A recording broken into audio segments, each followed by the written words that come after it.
Telangana cabinet లో ఊహించని మార్పు జరగబోతుందా? తన సీటును కాపాడుకునేందుకు రేవంత్ బిగ్ స్కెచ్ వేశాడా? ఆ ముగ్గురిని సైట్ చేస్తే తనకు తిరుగులేదని భావిస్తున్నాడా? ఇప్పుడు మంత్రివర్గ విస్తరణ పేరుతో జరుగుతున్న సర్జికల్ స్ట్రైక్ లో బలి కాబోతున్నదెవరు?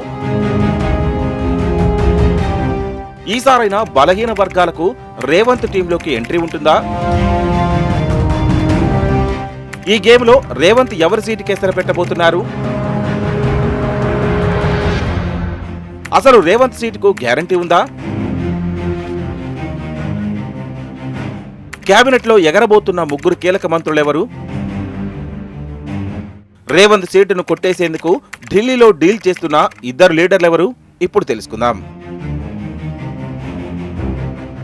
కాంగ్రెస్ అంటేనే కలహాలకు, కాంట్రవర్సీకు కేర్ ఆఫ్ గా ముద్రపడింది.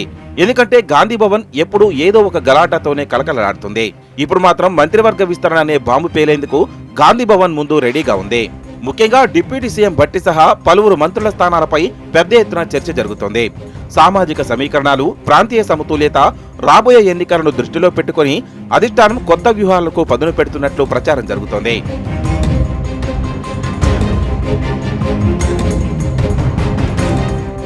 ఇక్కడే మనకు ఓ విషయం అర్థమవుతుంది. అదేంటంటే సామాజిక సమీకరణాల పేరుతో డిప్యూటీ సీఎం భట్టి విక్రమార్కని బలి చేయబోతున్నారట. ఎందుకంటే కాంగ్రెస్ పార్టీలో సీనియర్ మోస్ట్ లీడర్ భట్టి. ఆయనకు సీఎం అయ్యేందుకు అన్ని అర్హతలు ఉన్నాయి. ఇప్పటికే కర్ణాటక ఫార్ములా తెలంగాణలో తెరపైకి వచ్చింది. ఈ సమయంలో రేవంత్ రెడ్డికి అడ్డుగా ఉన్నది ఒక్క భట్టి మాత్రమే. అందులో బలహీన వర్గాల బిడ్డ కావడం, నికార్సైన కాంగ్రెస్ లీడర్ కావడంతో ఆయనకు నెక్స్ట్ సీఎం పోస్ట్ గ్యారంటీ అని అందరూ ఇప్పుడు అనుకుంటున్నారు. ఇలాంటి సమయంలో కేబినెట్ మార్పు పేరుతో రేవంత్ రెడ్డి మార్కు రాజకీయంతో భట్టికి మంత్రి పదవి లేకుండా చేయబోతున్నాడనే ప్రచారం సోషల్ మీడియాలో వైరల్ గా మారింది. అసలే రేవంత్ రెడ్డి, పైగా అధిష్టానంకు ఏం కావాలో ఆయనకు బాగా తెలుసు. మంత్రివర్గం నుంచి తొలగిస్తే భట్టి ఊరుకుంటారా? ఇక్కడే రేవంత్ స్కెచ్ అదిరిపోయిందట.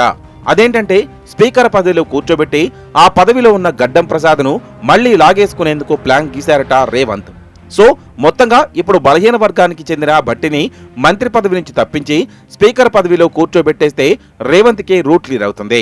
ఆయనకు పార్టీలోనూ సీఎం సీటు రేసులోనూ ఎవరు అడ్డుగా ఉన్నారని భావిస్తున్నట్లుగా ఓ వార్త చక్కర్లు కొడుతోంది.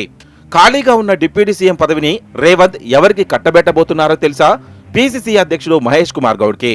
అవును, బీసీలకు పెద్దపేట వేస్తున్నానని చెప్పుకునే రేవంత్ తన సీఎం సీటును కాపాడుకునేందుకు మహేష్ కుమార్ కి డిప్యూటీ సీఎం పదవి ఇచ్చేసి సైలెంట్ మోడ్లోకి పంపించేస్తున్నారు. పైగా ఖాళీగా ఉన్న పీసీసీ చీఫ్ పదవిని తన అనుచరుడికి ఇవ్వాలనే ప్రతిపాదన ఇప్పటికే ఢిల్లీ ముందు పెట్టారట రేవంత్.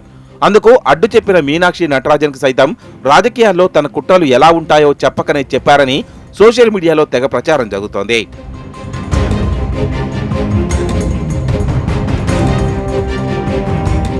కాంగ్రెస్ పార్టీకి బీసీలంటే ఎంత ప్రేమనో ఇక్కడే అర్థమవుతుంది. రాష్ట్ర జనాభాలో 4.8% ఉన్న రెడ్లకు 4 కీలక మంత్రి పదవులు ఇస్తారట. 46% పైగా జనాభా ఉన్న బీసీలకు 2 మంత్రి పదవులిచ్చి చేతులు దులుపుకుంటారట.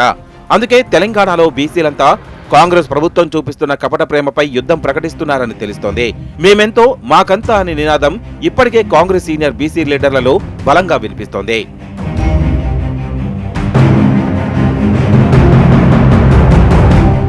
మరోవైపు మంత్రివర్గ విస్తరణకు సమయం దగ్గర పడుతుండటంతో కీలక నేతలు ఢిల్లీలో డీల్ చేస్తున్నారట. అందులో ముందు వరుసలో ఉన్నారు మునుగోడు ఎమ్మెల్యే కోమటిరెడ్డి రాజగోపాల్ రెడ్డి. ఆయనకు మంత్రి పదవి ఇస్తామనే హామీతో బీజేపీ నుంచి కాంగ్రెస్ లోకి తీసుకున్నారు. తీరా పార్టీ మారాక ఆయనకు అపాయింట్మెంట్ కూడా ఇవ్వడం లేదని తెలుస్తోంది. రాజగోపాల్ రెడ్డి మంత్రి పదవికి అర్హుడు. పార్టీలో లోపాలను స్ట్రైట్ ఫార్వర్డ్ గా చెప్పగలిగే దమ్మున్న లీడర్. అలాంటి వ్యక్తికి అధిష్టానం మంత్రి పదవి ఇస్తామని చెప్పినా రాష్ట్రంలో రేవంత్ రెడ్డినే అడ్డు చెప్తున్నారని కోమటిరెడ్డి వర్గం ఆగ్రహంతో ఊగిపోతోంది.